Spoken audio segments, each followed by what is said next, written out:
ये अमृतमय श्लोक है। भक्त के लिए, प्रेमी उपासक के लिए यही जीवन है। ये सब साधन मार्ग हैं, पर ये हर संप्रदाय के, हर साधना के उपासक के लिए ये अमृतमय श्लोक है। भगवान इस श्लोक में बोले हैं सुलभा, मैं बहुत सुलभता से उसको प्राप्त हो जाता हूं।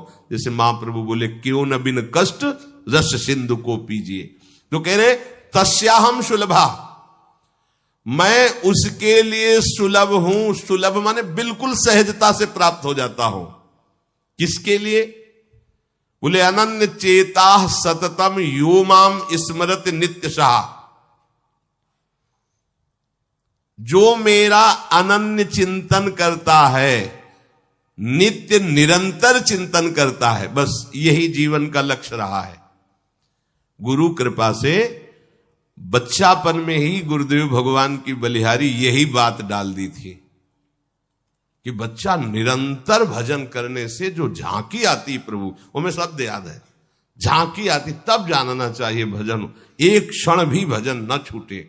ये संस्कार अगर कहीं भगवान की कृपा से और मार्ग का गुरुदेव उपदेश करते तो एकदम कोरा स्वभाव था वही पड़ता, पर भगवान ने जहां जैसे पहुंचाना होता है वैसे ही, जैसे सन्यास मार्ग में भी थे तो हमारी निराकार में रति नहीं थी, गंगाधर भगवान शिव के रूप में आसक्ति थी। अब हमें पता चला कि क्यों नहीं होने दी निराकार में, क्योंकि रूप में ही लाना था उनको कृपा करके, इसलिए निराकार में आसक्ति नहीं होने दी। फिर उनका सारा पहले विधान होता है। गुरुदेव भगवान ने ये पिताश्री से कहा, पिताजी आए और कहा कि ये लड़का बाबा बनना चाहता है स्वामी जी।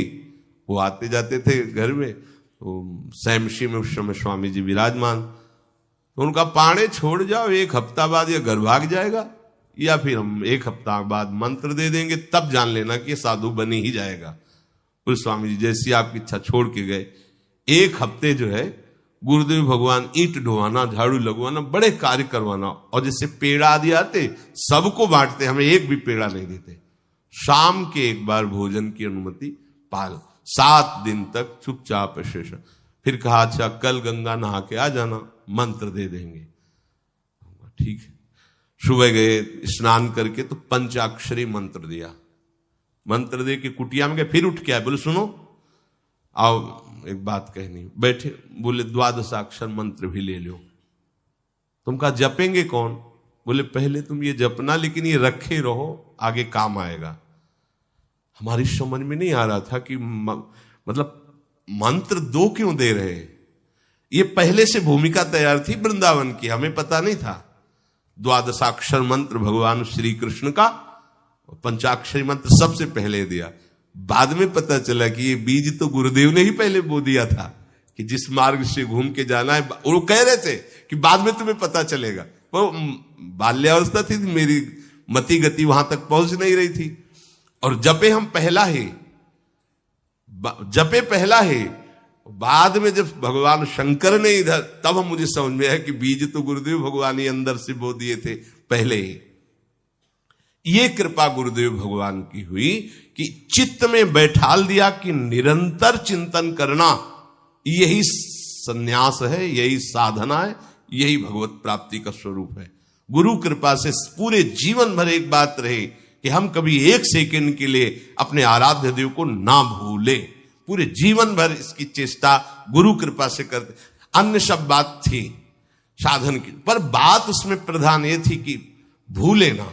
जैसे हम गायत्री मंत्र भी जप रहे हैं नैष्ठिक ब्रह्मचर्य में, तो गुरु के द्वारा दिया हुआ पंचाक्षर मंत्र लिखा हुआ है, बार बार उसे देख रहे हैं, या अंदर से देख रहे हैं, गायत्री मंत्र चल रहा है। बड़ी कृपा रही है, मन को भागने के अवसर नहीं मिले।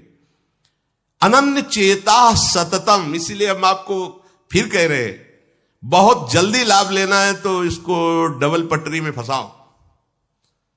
यह जो एक मन बहुत ठोर कर कह कर उसने सच उपायो, बहुत जगह नहीं लगता है कि एक प्रभु में लगाओ फिर संसार में, प्रभु में ही 2 जगह लगा दो। बड़ी चतुराई से फांसा जाता है। यदि मंत्र से भाग रहा हो और तुम्हें कहीं रूप का अभ्यास हो भगवत कृपा से, तो रूप में फंसाओ, चरणों से लेकर के मुकुट तक, मुकुट से लेकर चरणों तक इसको फंसाओ। पर यह कठिन बात है, रूप आना कोई साधारण बात थोड़ी। तो डबल नाम में फंसाओ। जैसे कल कहा था कि शरणागत मंत्र चल रहा, राधा लिखे है, राधा बार बार, और शरणागत मंत्र जा कहा जाएगा। तो जब गायत्री जी जब करते थे अनुष्ठान पुरस्चरण का, तो सामने पंचाक्षरी मंत्र लिखा हुआ है और गायत्री मंत्र चल रहा है। अगर हम जरा सा भी चूकेंगे तो या तो मंत्र छूटेगा और या तो वो दृश्य छूटेगा। बिल्कुल मन को कोई जगह नहीं रखते थे, कोई जगह नहीं रखते। अनन्य चेता, ये बहुत बड़ी सिद्धि, बहुत बड़ा लाभ है कि अन्य कुछ स्मरण ना आवे। इसका अभ्यास आप कर लीजिए, फिर नशा तो ये चढ़ा देगा। ऐसा नशा चढ़ता है, ऐसा लगता है जैसे खोपड़ी घूम रही हो और उसके साथ मंत्र घूम रहा हो। ये ऐसे करो तो पका जैसा दर्द होने लगता है। एक एक नस नाड़ी मंत्राकार। न भोजन की इच्छा है, न किसी के देखने की इच्छा है, इच्छा रहित केवल मंत्र चल रहा है। तदाकार वृत्ति, मंत्राकार वृत्ति। अब इतनी प्रपंच की वृत्तियां फैलाए हो, इतना बहिर्मुख हो, कैसे बात समझोगे अंतर की। अनन्य चेत, भगवान कह रहे मैं सुलभ हूं, सुलभ हूं। काशी में प्रतिदिन ये होता, आज महादेव जी साक्षात आएंगे। सुबह से तैयारी हो जाती थी, आज महादेव जी आएंगे। घाट में ही रहते थे, पंडों की छतरी के नीचे तपती हुई धूप, तो घाट में धूप ऐसे ज्वाला सी लगती थी, और छोटी सी छतरी, उसी के नीचे दोपहर रात्रि वहीं 2 बजे तक तो तपती थी फर्श। और 2 बजे के बाद स्नान करके महादेव जी विश्वनाथ जी पहुंच गए। बस रोज आज मिलेंगे, आज तो निश्चित मिलेंगे। एक दिन इतना आनंद था कि आज तो बस आ ही रहे हैं, ऐसा आ ही रहे हैं। जैसी भावना करोगे, जा पर जाकर सत्य सने हो, सो तो ही मिले न कुछ संदेह हो। भयंकर जटाओं का बोझा ऐसे, इतना बड़ा हाथ में त्रिशूल लिए, देखा दोपहर में नग्न पैर से आ गए। अब अपने जो जहां पागल हुए उसको दिखाई दे, साष्टांग दंडवत। मौन, कुछ बोले नहीं उससे। हम तो बस वैसे ही स्तब्ध, जैसे कोई जड़वत।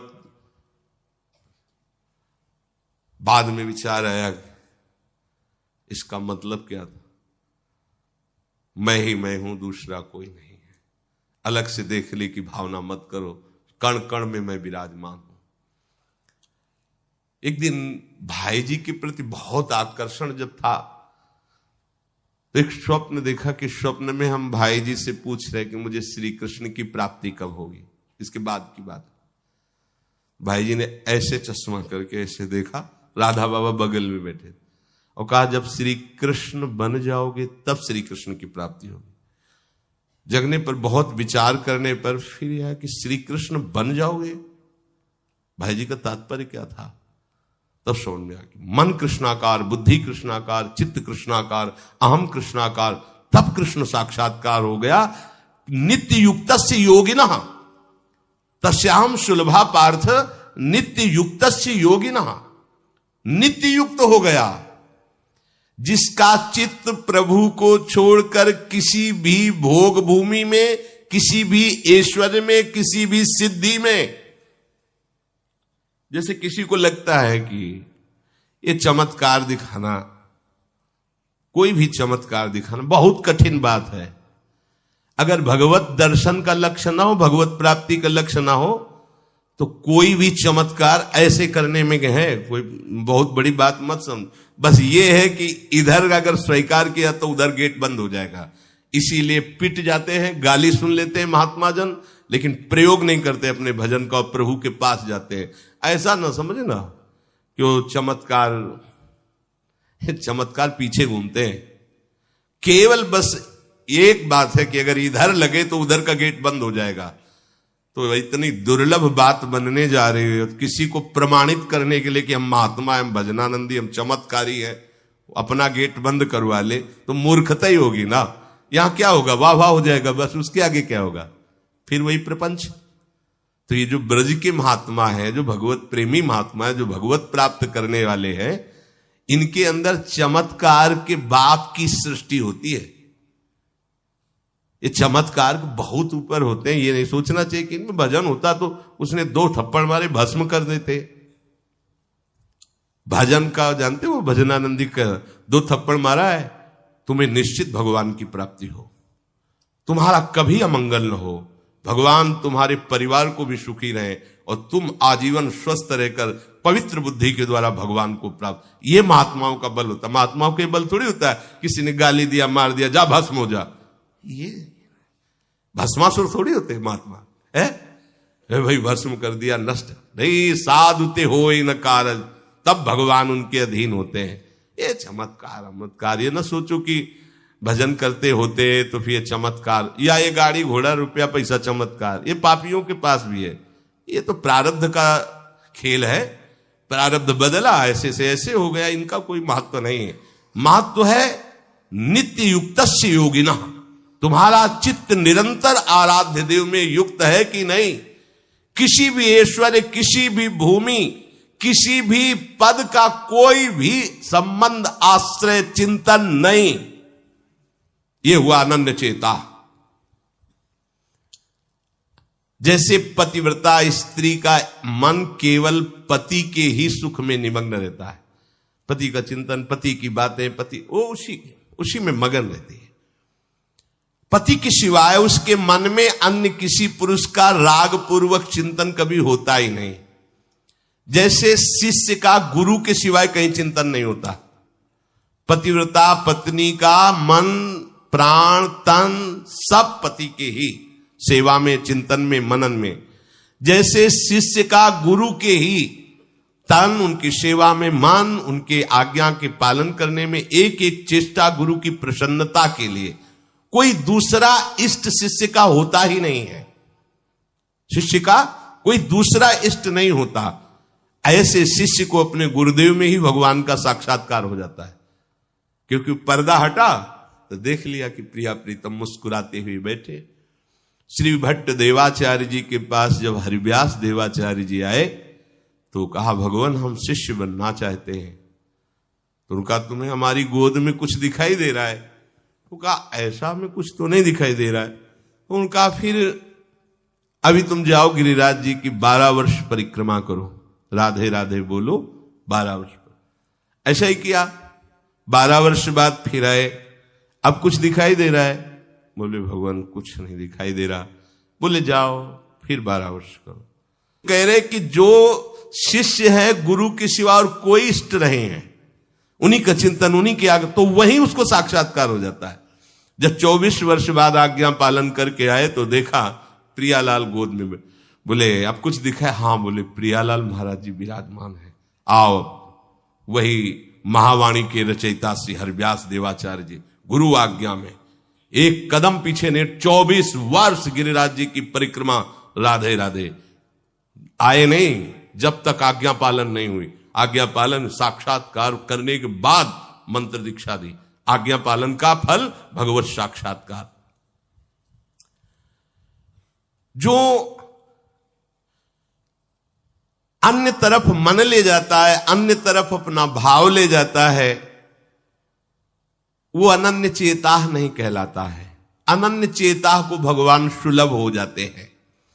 सततम यो माम स्मरति नित्यशः। सततम का अर्थ होता है जब आप होश में हैं तो आपका मंत्र या नाम चल रहा हो। नींद खुली, आप जप नहीं रहे, आपको ऐसा कि मंत्र जपना, ऐसा नहीं, चल रहा है। तो सोते में भी चल रहा है। जब आप नींद में गए तो आपका मंत्र चल रहा था, आप सुषुप्ति में हो गए पर आपको पता नहीं। जब जगो तो आप देखो चल रहा है कि नहीं चल रहा है। अगर चल रहा है तो चल रहा था, नहीं चल रहा तो फिर सतत नहीं था। उसका कारण आपने सोते समय भजन नहीं किया। यह भी गुरु कृपा से पहले ही सिखा दिया गया था कि जब तक गाढ़ नींद ना आवे तब तक आसन में बैठ के मंत्र जप करो, जब आ जाए तो लेट जाओ, मंत्र का ही चिंतन करते हुए सो। तो वैसे प्राय उपासक जो भजन करते हो अनुभव करते होंगे, जगते ही मंत्र चल रहा है। सैकड़ों बार तो ऐसा अनुभव हुआ कि हम सो ही रहे हैं पर आसन में बैठ गए। जब चेतना आई तो देखा है कि मंत्र चल रहा है, आसन में बैठे हैं। अभ्यास बहुत बड़ा बल सोते, मतलब अभी नींद खुली नहीं, आसन में बैठ गए। बिल्कुल कभी भी जीवन में मतलब 10-5 मिनट का अंतर तो कह सकते हैं, लेकिन ऐसा नहीं कि आधा घंटा 1 घंटा का अंतर कभी जीवन में पड़ा हो। और वो अलार्म कभी जीवन में लगाया नहीं, गंगा किनारे कहां अलार्म। अभ्यास बहुत बड़ी ताकत होती, बहुत। आप सोचो, अभ्यास नहीं तो नेत्र खोल के भी निशाना नहीं लगा सकते, अभ्यास है तो शब्द पे गोली मार देगा, आवाज हुई ठीक वही गोली लगेगी। अभ्यास बहुत बड़ी ताकत होती है। अभ्यास इतना भजन का, सततम योमम स्मृति नित्यशः, बहुत कठिन लग रहा है ये, पर एक बार मन पकड़ लेगा तो बहुत आनंद आएगा। कैसी कैसी आनंद वृत्तियां होती हैं निरंतर भजन करने वालों की। दूसरे की जरूरत नहीं, अपने आप में नाचता है, अपने आप में बातें करता है, अपने आप में हंसता है, अपने आप में खेलता है, उसे किसी और की जरूरत नहीं होती। वो अपने आप, जो आप है ना, वो अपने आप से खेलता है, अपने आप में हंसता है, अपने आप से बातें करता है। जो भगवत प्राप्ति करना चाहता है, जो अध्यात्म की ऐसी ऊंचाई पर पहुंचना चाहता है जहां काम, क्रोध, लोभ, मोह, मद, मत्सर, ईर्ष्या, द्वेष, इनका प्रवेश ही नहीं, इनकी पहुंच ही नहीं है, कितना उस हृदय में आनंद होगा जिसमें कोई कामना नहीं है, कोई द्वंद्व प्रभावित नहीं कर पा रहा। और यही तो प्राप्त करने के लिए हमें मानव देह मिला है।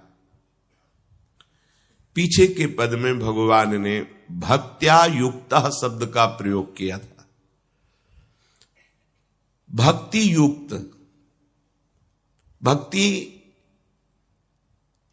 प्रभु के सिवा अन्य कोई हमारा प्रिय न रह जाए, यह है भक्ति की कसौटी। ज्ञान की कसौटी, आत्मरति के सिवा और कहीं रति न रह जाए। आत्मावान, आत्मरति, आत्म क्रीड़ावान, बात एक ही है।